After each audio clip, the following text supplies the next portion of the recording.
ये मैंने अभी मुंबई आया तो बहुत सारे हमारे ईस्टर्न यूपी के लोग यहाँ आए हुए हैं जिनसे आजकल ये पूछा जा रहा है कि तुम हिंदी क्यों बोलते हो। अफसोस की बात यह है कि जब आदमी अपने बारे में भूल जाता है तो ऐसे ही दूसरों के बारे में भूल जाता है। ये वो पूछ रहे हैं जिनका बाप दादा भी वहीं से बिहार से आए थे, वो पूछ रहे हैं हिंदी कैसे बोल रहे हो। और हिंदी का ठेका तुमने कब से लिया? दो चोटे जो हैं वो ये कर रहे हैं मुंबई में। इनकी औकात है ये पूछेंगे लोगों से कि हिंदी बोलो?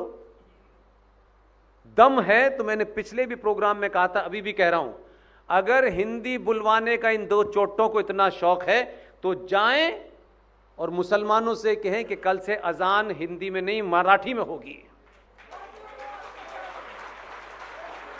लेकिन ये दुकानदारी चलाने के लिए कोई फर्क नहीं पड़ता है। कोई कहे मुंबई में बोल रहे हो, इन जैसे चोटे हमारे यूपी में चौराहे चौराहे पे घूमते हैं, कोई फर्क नहीं पड़ता है। इसलिए डरिए मत, ये डराने वाली राजनीति से बिल्कुल मत डरिए। जो डराए ना उसके सामने दुगना डर क्रिएट कर दीजिए। और शायद सनातनियों को ये समझ में आया, इसीलिए आपने 2014 में चुना है।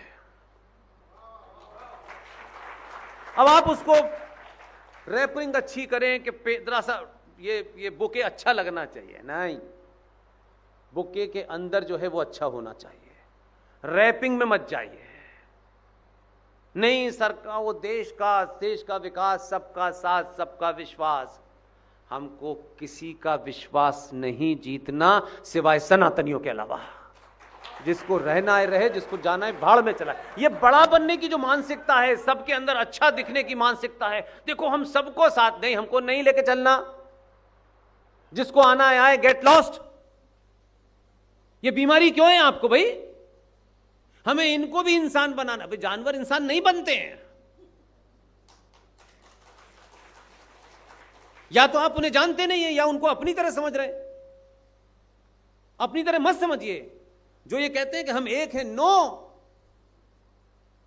और उन्होंने तो खुल्लम खुल्ला करा, आप ही की समझ में नहीं आ रहा तो कोई क्या कर सकता है भाई? अच्छा, मैं आपसे सिंपल बात पूछता हूं, हम सब मां के पेट से पैदा हुए, वो भी हुए। हम किसी एक अदर्श शक्ति को मानते हैं, उसे भगवान कहते हैं, वो अल्लाह कहते हैं। इसमें तो कोई डबल रोल नहीं है। तो अल्लाह ने कान, नाक, आंख सब बनाए।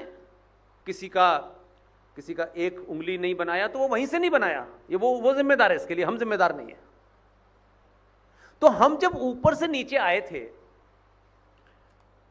तो हम वैसे ही हैं, वैसे ही चले जाते हैं। हमने तो कोई इस पर सवाल ही नहीं खड़ा किया। वो कहते हैं हमें अल्लाह पे पूरा भरोसा है, तो हमने कहा तुम आधा भरोसा करो। हमने कभी नहीं कहा। हमने कहा 100% अल्लाह पे यकीन करो, लेकिन तुम मक्कार हो, झूठे हो, फ्रॉड हो तुम। अल्लाह पे अगर तुम्हें भरोसा है और था तो अल्लाह क्या मूर्ख था क्या? अल्लाह ऊपर से ही काट छांट करके भेज देता? बताओ, जब अल्लाह ने तुम्हें बनाया है तो जब तुम अल्लाह को ही नहीं मान रहे तो तुमने नीचे आके काट छांट कर लिए, कहते हो अब हम मुसलमान हैं। तो अल्लाह ने तो तुम्हें हिंदू पैदा किया था। तो सवाल सबसे बड़ा यह है कि जो लोग ब्लंटली झूठ बोल रहे हैं, तुम्हें अल्लाह पे यकीन होता तो अल्लाह की बनाई उस तस्वीर में छेड़छाड़ क्यों करते तुम? और हिंदुओं को गलत समय पे गलत आविष्कार करने का शौक बहुत है। इन्होंने कहा तमीज के कपड़े पहनो, उस तमीज के कपड़े पहनने के लिए दर्जी के पास एक कैंची होनी चाहिए। उन्होंने कैंची का उल्टा सीधा इस्तेमाल कर लिया। तो बात यह है कि हम तो चैलेंज ही नहीं कर रहे। हमने कहा उसने अगर हमारी नाकियां बना दी, हम जीवन भर ऐसी जीते। हमने कभी उसकी रचना के ऊपर, उसकी ताकत पे कभी सवाल नहीं उठाया। इसलिए हम चीजों को अपने हिसाब से नहीं करेंगे कि हमने वो कर। तो गीता का एक श्लोक बदल दिया। 300 रामायण चल रही है, ये किसी मुसलमान ने बदली है क्या? हजारों लाखों कथाकार हैं, लतो सन्यासी हैं, हजारों लाखों लोगों ने अपना जीवन लगा दिया है इस काम के लिए। लेकिन मुझे बताइए, राम की जो रामायण है उसमें बदलाव किसने किया? अपने स्वार्थों के लिए। तुमको अपना बाप बदलना है, बदल लो। राम की रामायण और कृष्ण की गीता में कोई ऊपर से नीचे करेगा, उसको चौराहे पे जूते मारिए। राम किसी के स्वार्थों का हिस्सा नहीं हो सकते। राम राम है, कृष्ण कृष्ण है। कौन जानता है, मुझे नहीं पता। कहां मुझे अभी तक नहीं समझ में आया। मैं तो आप सब, मेरे इंट्रोडक्शन में एक छोटी सी चीज थोड़ा मिस इन्फॉर्म हो गई है। आपको बताया गया है कि मैं अलीगढ़ में पैदा हुआ। मैं अलीगढ़ मुस्लिम विद्यालय में पैदा हुआ, जहां अल्लाह मियां ने मुझे सोच के पैदा किया। और ताकि जो मैंने किताब आसमान से भेजी है बिना कॉरियर के, ये पढ़ नहीं रहे, तुम पढ़ो। तो मेरा कहना यह है कि बिना किसी इंटरेस्ट के ये किसने क्रिएट किया कि हम पिछले 50 साल से एक कैलेंडर देखते हैं।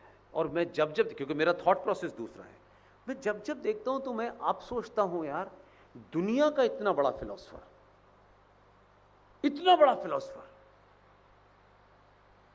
कि उसने एक अर्जुन जो महाभारत के मैदान में उस युद्ध के लड़ने से अगर मगर ऐसा है, तेरा है, मेरा है, मेरे अपने उधर है, दुनिया के वो कुतर्क कर रहा था।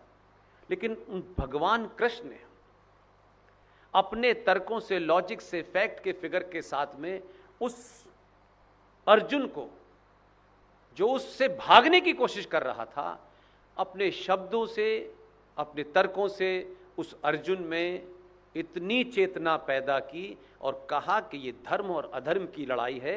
अगर अधर्म के साथ तेरे अपने भी खड़े हैं, तब भी तेरा कर्तव्य यह है कि बाण उठा और इनका सत्यानाश करा।